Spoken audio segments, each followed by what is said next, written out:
This is Studio 809.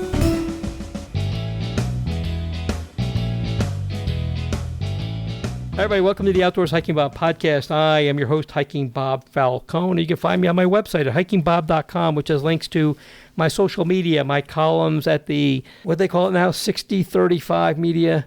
Yep. Also my the other podcast I've done, also my photography website. There's a link where you can email me, send me suggestions. We've been really getting some great suggestions. Oh, that's awesome. And really some great feedback from people. I'm really excited to hear what people have to say. Some wonderful suggestions I've not even thought of, and we're going to try to implement some of those. Kevin and I were talking here just before the podcast about some ideas I even had a Zoom meeting with one of our listeners who had some ideas. I said, let's just set up a Zoom and have a chat, and we did, and it was wonderful. So that's great. And I get it that some people may have complaints. I want to hear those too. If something we can do better, I certainly want to hear those, but it's always, obviously like anybody else, I'm a human. If you have nice things to say, certainly want to hear that. So, but it's all good. So if you want to contact us, there's a link to do that there. As you heard, with me today is my co-host, Wild Westendorf. Hey everyone, it's Kevin Wild Westendorf here, and you can find me on my website at www.wildwestendorf.com and Wild Westendorf on Facebook and Instagram. And thanks for being here again, Kevin. And don't forget, you can also sign up for my newsletter, which, a lot of times we summarize things that we've talked about on here or have stuff that I couldn't get into my column or we couldn't talk about on the podcast or things that came up after the podcast, because we record this a couple of days ahead of where you hear it. And if it's one that I have a guest on, they may be recorded a week or two ahead of time. So those, if there's any updates or any additional information, they'll be in the newsletter that goes out. So always check on those things and subscribe to the newsletter. It goes out once a week. I don't bother you. I don't send out a daily thing. There's one group that sends out a daily newsletter, and sometimes they have nothing to talk about, so they just post stuff that's not related to their topic matter to begin with. So we're not going to be out there like the other ones are. If it's in there, it's going to be somehow related to outdoor recreation. What's really strange is I've told you how there's like just once in a while your email from your personal email will end up in a spam folder, but your newsletter has never done that, where I would think a newsletter would trigger that filter, but your personal email, for some reason, despite the fact that I've had that for 10 years now, it still sometimes gets flagged as spam. I have no idea why. I'm not either. I've fought with my provider back and forth about that. It's just, and what happens is, the provider I use, they probably sponsor 1 million of email address, and if one idiot on there decides he's going to send out some legitimate spam, it flags everybody on that server, which is just dumb. Yeah, it just shows me that the companies that do that kind of stuff do a pretty crappy job if they can't differentiate one email address from a whole bunch of other ones. Yeah, have to be in the same server. It's just idiotic. But you can't tell these tech companies anything. They think they're all geniuses. This is the rail on people. And we are just getting started. But anyway, and the other part of that is I use MailChimp as the newsletter provider. They're very reputable, and I think they're probably, flagged as being pretty safe, and they're not going to be an issue there. So that may be why that doesn't get flagged. So that may be it. And, I'm sure they're using their own private server, so they're not wrapped up with anybody else. If it comes from that server, it's only MailChimp. It's not anybody else. It's not some prince from some country trying to sell me a share of his country for $1 million or something like that, or whatever dumb things are out there. Kevin, it has been like winter. This past weekend was, Saturday wasn't horrible. It was cold. It was cold, but it was like sunny out. Yeah. But Sunday and Monday, especially Sunday, was just rough. But here's the funny thing about that, and I hope people, use the resources you have, especially like the weather resources. And we talk a lot about weather, and I mentioned this in the most recent newsletter about why do I always talk about weather? Well, everything we do when we're talking about outdoor recreation is predicated on weather, whether we go or not, where we go. If it's snowed up in the mountains, you want to go snowshoeing or skiing, you need to look at the weather and see what's going on out there. If we find out that the wind chill is going to be 20 below, maybe today's not the day to go out. Maybe you want to wait a little bit. What was interesting was this was one of those, I don't want to say unusual circumstances because it happens here a lot, but not the most common circumstances, where this was a front range, lower elevation system. So while it was cold and cloudy and snowy here in Colorado Springs and up and down the eastern side of the mountains, what we call the Front Range, if you traveled 15 minutes west of here, you were above the clouds, sunny weather, no snow, and it was 20 degrees warmer at 1,000, 2,000 feet higher than we are here. I actually saw a photo on Facebook of Blodgett Peak, and you could tell where the snow or the system was, and then a few hundred feet above that, not a trace of snow. Yeah, and it was warmer. I went up west of here on Highway 24, up Ute Pass, we call it, and once you got to town, the Cascade, and Cascade is kind of where the road to the Pikes Peak Highway cuts off, and it was right on the verge of where the sun and the snow was, and you didn't have to go very, very far, the first couple miles up the Pikes Peak Highway, and you would have been in sun the rest of the way. Oh, wow. So the reason why I talk about this and why we talk about weather all the time, it's important for us. Everything we do here in the summer, it's important to know when it's going to rain and watch for lightning and hail and things like that, is also because if you wake up in the morning and you're here in Colorado Springs and it says it's 6 degrees outside and you look outside and it's cloudy and dreary, and it was all these things on Sunday, and it was worse on Monday, except, it wasn't so cloudy, but it was like 5 below zero on Monday, is that if you have a good weather app, and, I use the Weather Channels app, but there's Weather Underground and all these other ones, you can look it up and go, hey, up in Woodland Park, the next town, 2 towns west of here, past Manitou Springs, you go up Woodland Park, you look at the weather and say, hey, it's 35 degrees up there. And then you look up traffic cameras or web cameras in Woodland Park, and you look up there and see it's sunny. Well, maybe I don't want to go hiking down here in town, but I can go up to Muir State Park. I can go up to Florissant Fossil Beds. I can go up to the Pike National Forest and go hiking up there in relative warmth and nice weather and stuff. So why do we talk about weather? Well, it's important, but it's also important to do research and find out what the weather is somewhere else. So I'm hoping people took advantage of that over the weekend and said, maybe up there's the place to go. And also the converse is true. Sometimes up there it's so much colder and so much snowier and windier that maybe you don't want to go up there. Last week we had a couple of days when we had a lot of really heavy wind down here in town. But then as I looked at the weather, I realized this was a downslope thing. And we were getting a lot of wind here. And in the Eastern Plains, it was really bad. But then I looked up in the mountains, and it was not necessarily much warmer, but there was no wind. Oh, okay. So that was the day Cole and I went up, and we were hiking up in the mountains. We went up there and did some hiking, and there was no wind, and it was beautiful. And we had a better day up there than we did down here. So, use those weather apps. When where we're at here in southern Colorado, and we're right in that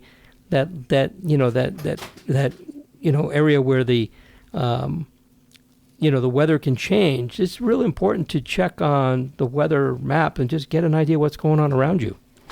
And it's really, really cool to go above the clouds, and especially if you're able to look down at them, because they kind of move like ocean waves. Yeah. And it's really cool because there was one time a couple years back, a bunch of friends were posting about the incline, how like the weather here was cold and windy and it was snowing a little bit, but you could get to a certain point on the incline and it's bright and sunny. And so I was like, okay, I'm always wanted to see this. So I ran to Manitou. Well, I drove to Manitou and and then I hiked up it. And yeah, it was cold, windy, snowy.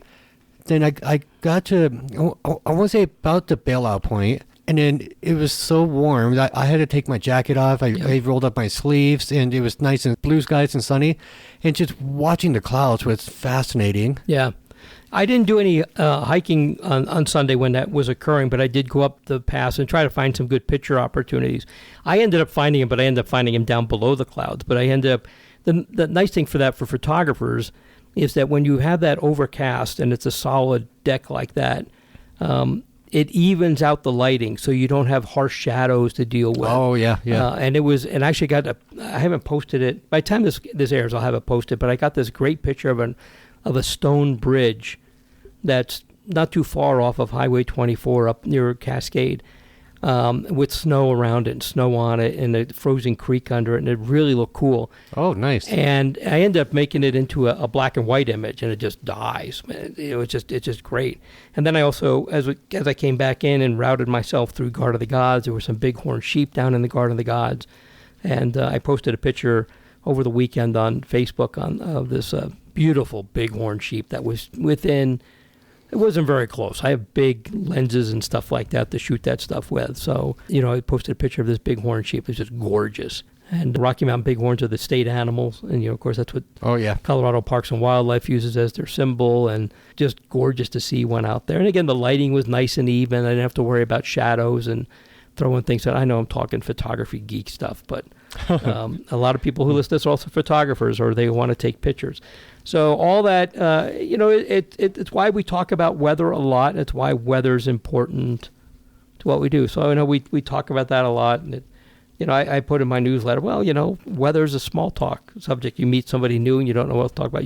You start off with, you talk about the weather. Mm-hmm. And then that morphs into other things. But in any case, the weather was kind of crazy over the weekend. I also went up to Bar Lake State Park, which is about almost 2 hours from here, up north of Denver, because they have a large influx of bald eagles come in there every winter. Oh, cool. Because the lake has got trees around it. It's at a higher elevation. It's at the right elevation. But there's a lake there, so there's all kinds of birds up there. There must have been 1,000 geese. If there was one goose, there was 1,000 of them up there. To get some pictures of bald eagles, and I didn't get any really good pictures. The ones I got were for so far away, even the big lenses I had. And I'm like, why am I not? Last year the same thing happened. I was up there about the same time. Ran into a birder, and she said, "You're about a month or so too late." And I go, "What do you mean?" She goes, "Well, when the birds first come in, and for those of you photographers or you want to just go out there and see what's going on, pay attention to this. When the eagles first come in, usually around beginning of December, they're looking for mates. So they're hanging around in the trees, and they're more active, and they're flying closer in. By the time I get there, last 2 years, this year and last year, toward the end of January, they've already got their mates, they've built their nest, they've laid their eggs, so they're staying far away from people, sitting on their nests, guarding their nests. That's why I'm not seeing them. So I pulled up my Google Calendar and put on there for December 1st, Eagles arrive at Bar Lake. Oh, good. So next year I go up there a little earlier. Because I know I've been up there before, and I saw a lot of bald eagles and got great pictures. And it was some years ago. I'm like, what am I doing wrong? And it's my timing. It's just... Okay, it makes sense. Silly me, expecting Mother Nature to abide by my timing, and as we know, that never works. So I have to work more by Mother Nature's timing. So next year I'll try to get a better shot, because I've gotten some beautiful bald eagle pictures. Matter of fact, I wrote my column of the weekend in the 6035 media was about places to go in the winter, things to do in the winter if there's no snow here and it's just gray and everything. And one of the things I wrote about was going to Bar Lake and looking at the eagles. And of course I said, bring your cell phone's not going to cut it for pictures. You need a big lens, and either rent one or borrow one or go with somebody who's got one.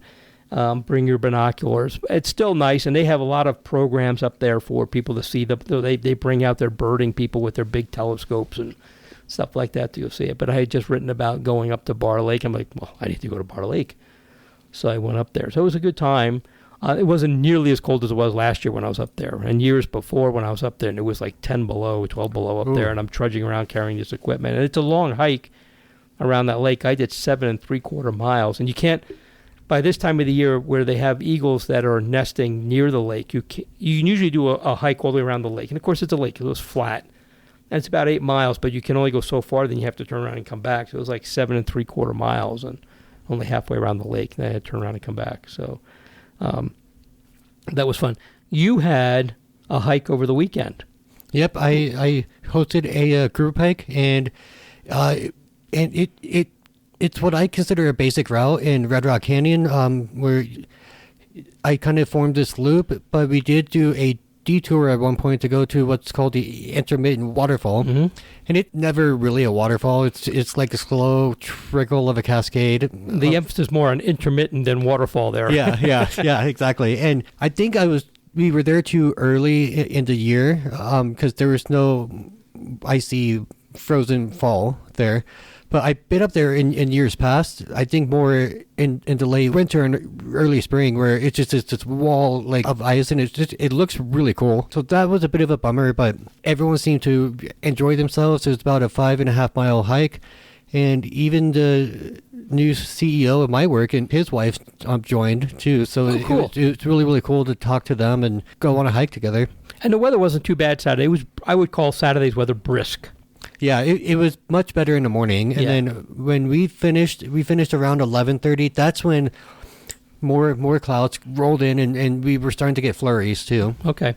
And I would have loved to have come with you, and thank you for inviting me, but I had the Outdoor Pikes Peak Initiative thing, and I was one of the facilitators for that at the same time on Saturday, unfortunately, where I would have loved to come there, but thanks for inviting me. It would have been fun to be out there. That intermittent waterfall, I think, is spring-fed, and it's not from much of a spring. Yeah. Because, like I said, up in there in the summer, it barely trickles. If you go there, like, after a rainfall, that's probably flowing pretty good, as you can imagine, through there. And then, trail crosses below where it actually goes, which is a little, you can call it a creek bed. It hasn't been much of a creek bed in probably 30 years. But it's a pretty cool spot to visit, and it's kind of cool. And I've gone down there with Cole, and he drinks the water coming off of that thing and stuff. And it's a great spot in the summertime when it's really hot outside, because it's nice and cool in that little canyon. And there's a conveniently fallen tree that's a great spot to just have lunch on and such. So yeah, it makes sense that it would be spring fed, because I've been there like late summer, and I'm thinking there's no way there's still snow up there. Right. Still thawing, and I've been above there, and there's no like clear source of it, so it makes sense. It's a spring fed, and not much of a spring at that. Yeah. Because it comes and goes, hence the name intermittent. But anyway, so I'm glad you had a good hike. So how many people did you have with you? Oh, I want to say like 8 or 9. So okay. Good sized group. Well, that's fun. Sound like a good day. And like I said, it was a good day for luck. I was going to text you on Sunday going, I'm glad you didn't do this today. Oh, yeah. It was really cold. Well, I did do on a Sunday. It's not outdoors related, but it is a quote unquote sport. I did go to whirly ball for the first time, and it's essentially bumper cars and lacrosse combined. and it's so funny because I woke up Monday morning and I'm sore. Like my whole body, I think, just getting bumped into a bunch of times, and I'm just using a different set of muscles to play the game. But I woke up like I'll do a 12-mile hike, and I wake up the next day and I'm fine. But I'm sore after an hour of whirly ball. Like, so you got like this stick thing you're swinging a ball around with? Yeah, yep, exactly. And so you drive around in the bumper cars, and you have a ball, and your goal is to try and grab that ball with the hand basket stick thing.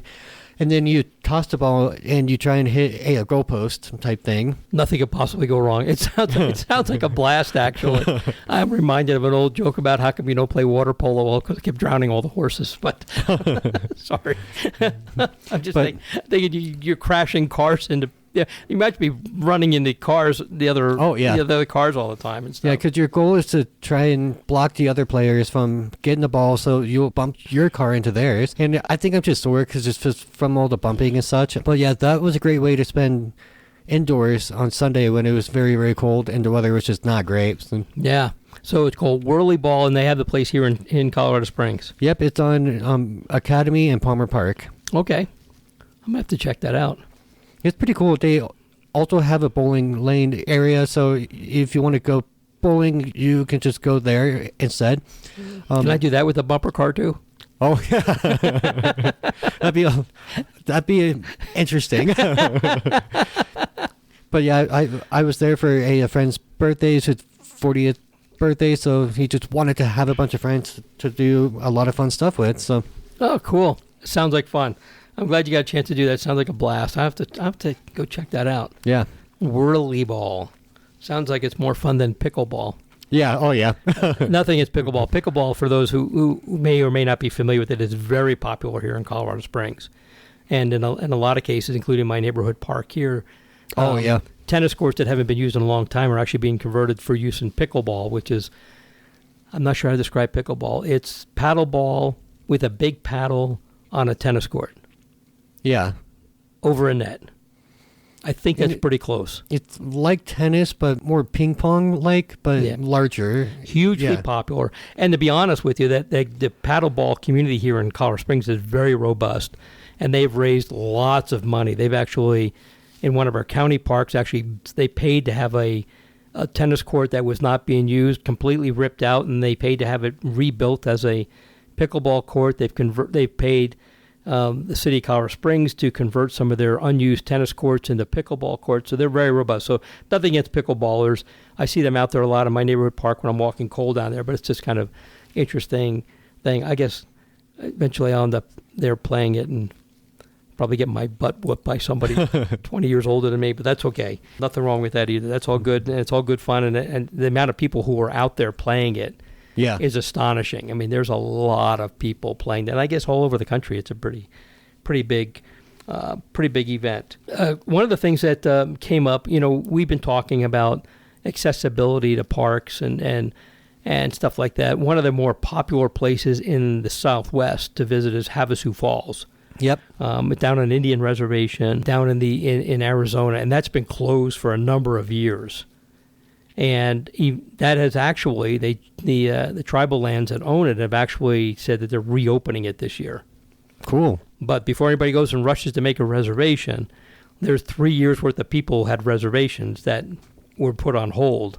Oh. So they are contacting all those people to see if they still want to go down there on the same dates. So they're doing the right thing. Say, hey, we put you on hold for 3 years. You get first dibs if you want to go back. My guess is going to be there's not going to be a whole lot of dates available. Yeah. This year to go down there, but it's a positive step that the falls have reopened, and they're going to start letting visitors back in there. Our tribal communities really got hit very hard by the COVID pandemic, really hard. They had some of the most stringent requirements. Some of them just released their masking requirements. Some are just now opening up, like Havasu Falls, just now reopening to people from the outside.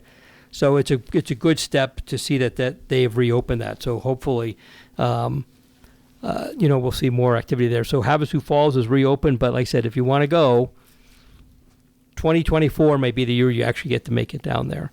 And I know the reservation system has been in place before COVID. I don't know how many years it's been in place, but I do know they had to put even more limits on it because the falls area was just getting trashed. Yeah. Because it became such a popular place. I'm sure a large factor of that is Instagram and Facebook and stuff, where it's like, oh, this place exists? Like, oh, it looks so pretty and stuff. And yeah, I would love to go someday, though.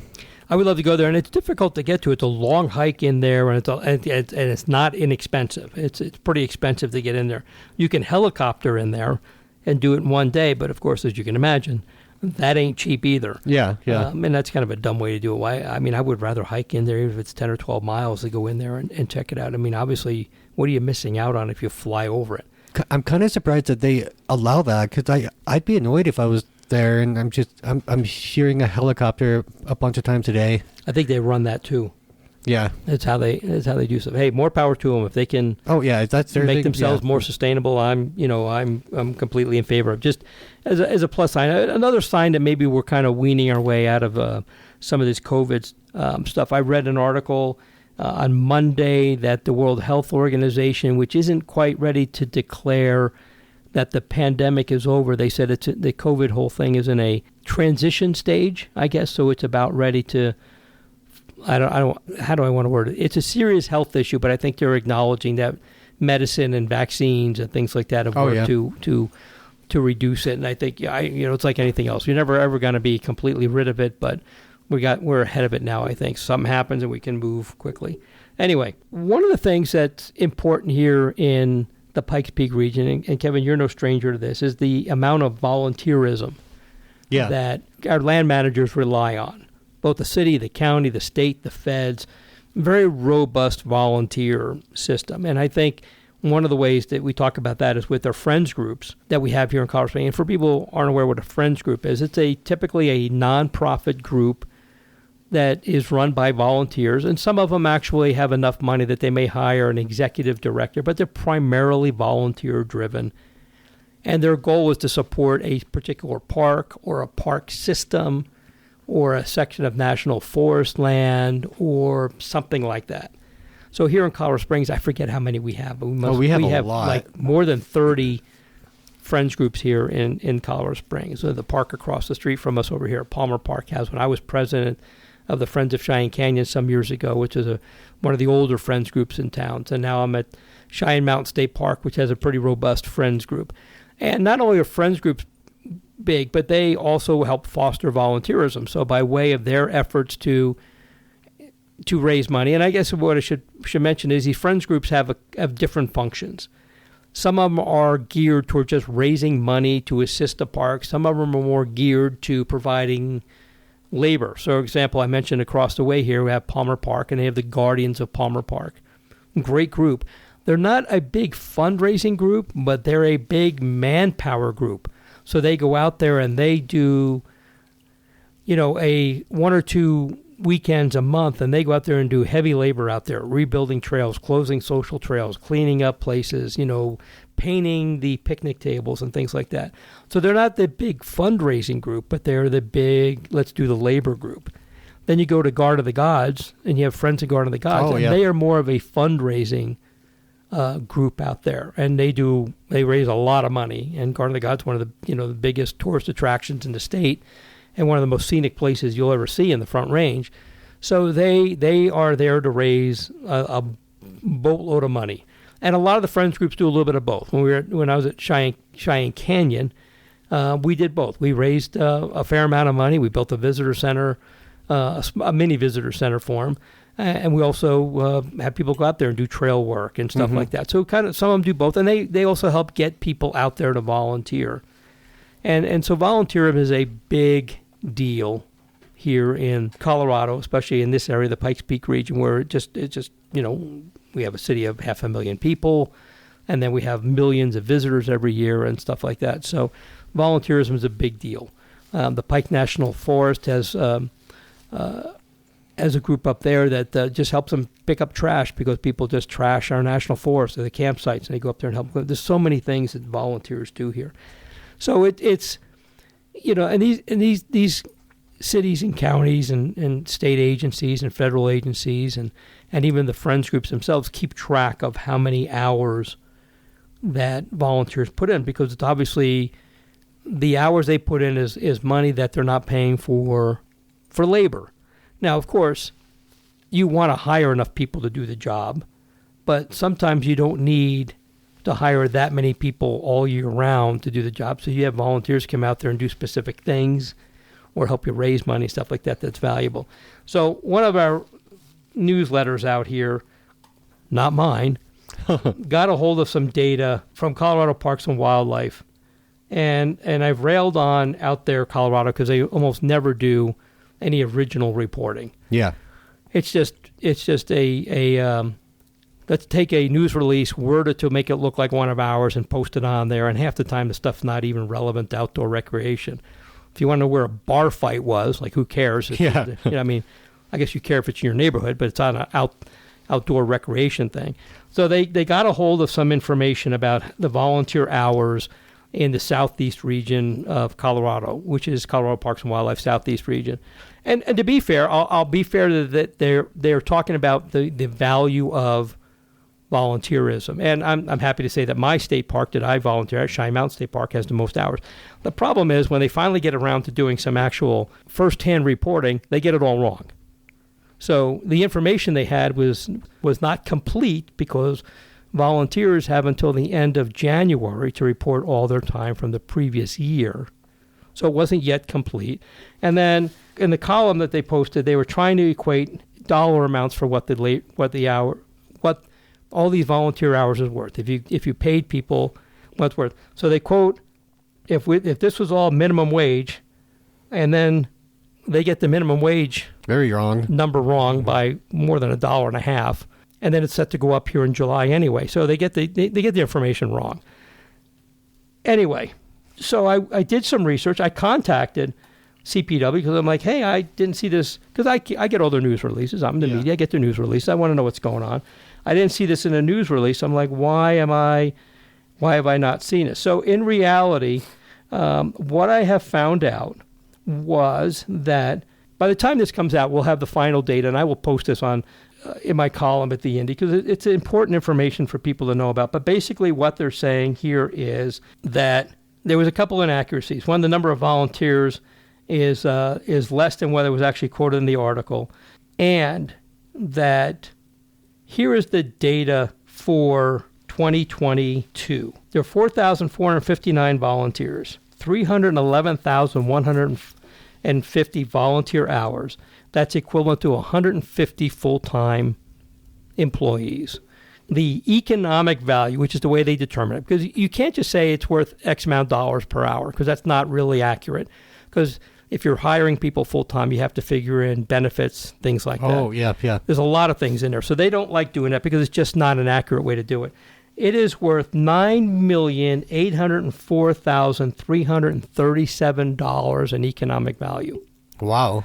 These numbers are still not final because, like I said, they're waiting on the final numbers, which by the time this podcast goes up, they'll have them, and hopefully I'll have the data, because they're it's not like they wait and then they accumulate the data. They're accumulating the data and parsing it as they get it all. And to be honest with you, by now probably 99.99% of the volunteers have their data in. I don't expect big changes to come out. So the Southeast report might change, but there's going to be some stuff coming in. In any case, the problem is with that is that it's just not accurate information. So if you're going to write an article, you should know what you're talking about.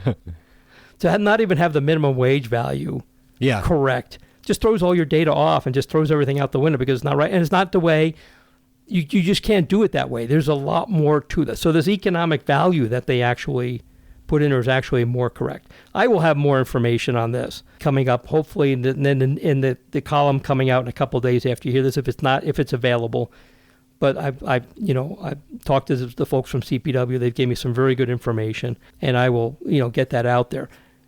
But the bigger point I want to make is the value that volunteers have, and it's important to recognize that volunteers like myself, and you've been a volunteer, and you have volunteers that help you at Care and Share, that come out and help you with that, is innumerable. Eventually, you get to a point that sometimes you just have to hire more people. But obviously, this is 150 people that CPW would have to hire if it wasn't for all these volunteers. That's a lot of money. And while I'm a good ex-labor person, I'd like to see them hire more people and give more people jobs. Some of these just don't warrant being full-time equivalent positions. Yeah. They may be people that you only need for one specific thing, but they still perform a valuable function, and they are they are doing that in lieu of paying people. And of course, when you are on a tight budget like CPW is, and you're working based on fees and stuff like that, it's not taxpayer based, you have to be really careful how you budget your money. So it's good that they have these volunteers out there. I've also found out that it's very uneven how many volunteers are at different state parks. For example, here at Cheyenne Mountain, we have a very large volunteer base. It's very large because we have a lot of activities that go on there. About the only thing we don't have there is boating because there's no water. But we have campgrounds where the camp hosts are volunteers, and they get a place to stay. They get a place to put their camper while they're a camp host. And the camp hosts go around and check on things, check on people there are supposed to be there. They clean up. They take care of things. We have people who help out at the archery ranges that we have there. We have people like me who do trail work and also do the trail ambassador job. We have interpreters who take people out and show them birds and flowers and stuff like that. Very large, robust volunteer group. Then other state parks here in the state have very small volunteer groups. And some of that's because they're lesser visited state parks and they're very small, and there's not a need for as many volunteers there. And some of them are just because they're in urban areas and people are just less likely to volunteer, I guess. I mean, I'm not really sure, but I know like Cherry Creek State Park, which is a very, very busy state park on a reservoir and right up against Denver, has not many volunteers at all. And all their volunteers are camp hosts. They have nobody out there walking the trails, doing interpretive stuff, anything like that. So it's very uneven. And I guess it depends on the nature of the park. I'm not faulting anybody that you have more volunteers than we do or less or anything like that. It's just the nature of it.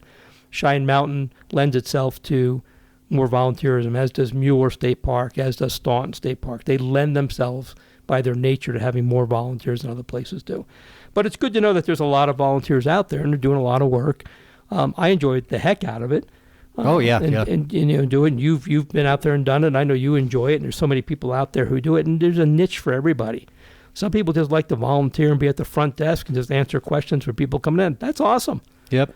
And then, some people are at the entrance gates and just collecting the entry fees or checking in the people going to their campground. That's great, too. You don't have to necessarily be the person out there like me swinging a pick and building a trail or walking miles and trails of trail. You can do anything you want. So it's pretty cool. It's the same way at my work at the food bank. We'll have volunteers who file a bunch of paperwork because enjoy that. And then we have the volunteers that they just come in to break down all the cardboard and then dump that into the recycle bins outside. So it's not always everyone is sorting through food. Right. So they all kind of just find their own niche. Right. So that's good. What I want to say is if you're looking to volunteer for a volunteer opportunity, and there's always need for it, and now it doesn't matter where you're listening to this at. You don't have to be in Colorado or in the Pikes Peak region. Wherever you're listening to this, almost every state park system, city park system, county park system, anywhere, and our national parks and our national forests have them too. There's always room for volunteer work, and there's something you can find that you like, that you can fit in with at some place near you. So if you're looking for something to do with your time, you're retired like I am, and you do not want to be a couch potato, and I do not. I have a big TV in that other room. I don't remember the last time I looked at it. By all means, this is opportunity for you. And, you don't have to do it in bad weather days. If the cold weather is not your liking, do it in the summer. It's probably busier in the summer anyway. They can use you more in the summer. Oh, yeah. Anyway, enough for me railing on that. But, I guess my complaint with them was that one time they actually do their own individual reporting. They can't even get it right. And using incomplete data anyway. So, Kevin, what do you got? You got anything else going on there? I do want to give an update about the Apple Watch Ultra. That's right. We forgot about that. You've been comparing the Apple and the Garmin. Yeah, and tell us. They're both remarkably close. I mean, if there's a difference, it's 0.05 miles of a difference. So I feel good about the updated GPS and the Ultra, because the regular Apple Watch was known. It's not a very accurate watch because it had a single band GPS. So I think that having a dual band one like Garmin does, it helps out a lot better. Have you compared them now to a standalone GPS?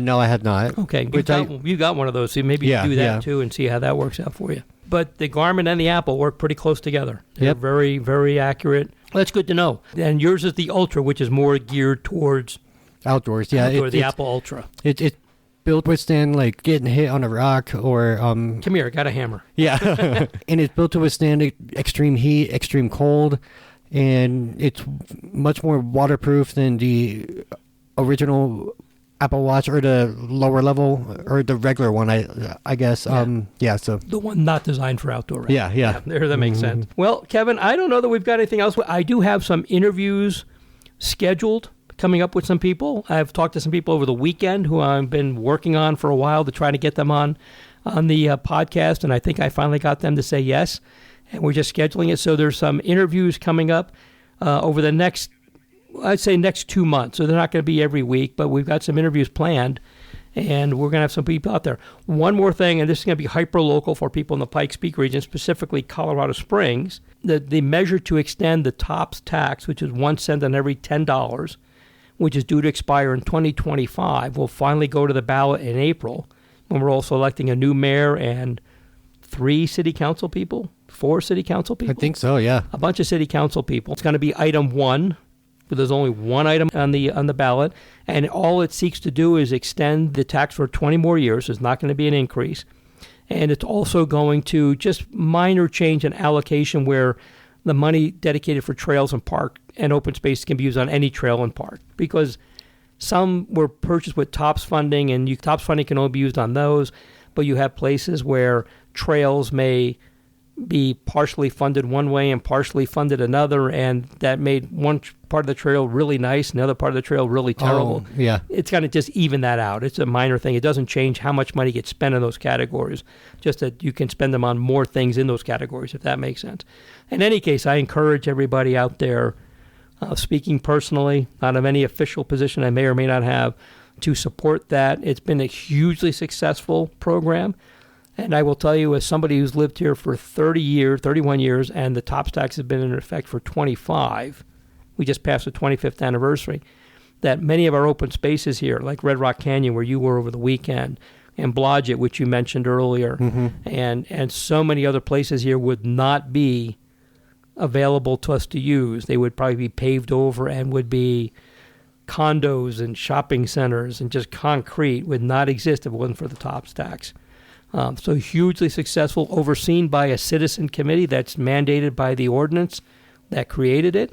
So there's a level of citizen involvement there. Then any recommendations there go to the Park Advisory Board, also another citizen-led committee, before it goes to City Council, who then makes the final approval on how money is spent because they are the elected officials and that's the job we give them when we elect them. But I will tell you that they do heavily rely on the opinions and recommendations of those two citizen committees below them, and also the staff at the Parks Department that sees everything first, and they have a very strict criteria on how land is purchased using those monies and stuff like that. In any case, we're going to have more about that in the next couple of months before the election, and I'm just going to start now by telling you, vote yes on extending the TOPS tax. It'll be item 1 on the April 2023 election. It only applies to Colorado Springs voters, so if you're in the county and you're voting on something, or another town you're voting on something, not going to apply to you, but if you're in Colorado Springs, heavily suggest that you vote yes on that. Cool. Enough of the politicking. Kevin, if that's all we got, we'll say goodbye to everybody. All right, we'll talk to you later. All right, everybody, thanks for listening to the Outdoors Hiking Bob podcast. Before you go, did you know you can rate and review our Studio 809 podcasts? That will help us, because our egos really need to have thousands and thousands of listeners. But that helps our wonderful sponsors reach more ears too. And we do love our sponsors. So just go to Studio 809 or any individual 809 podcast in your iTunes or podcast app and click on ratings and reviews. Thanks.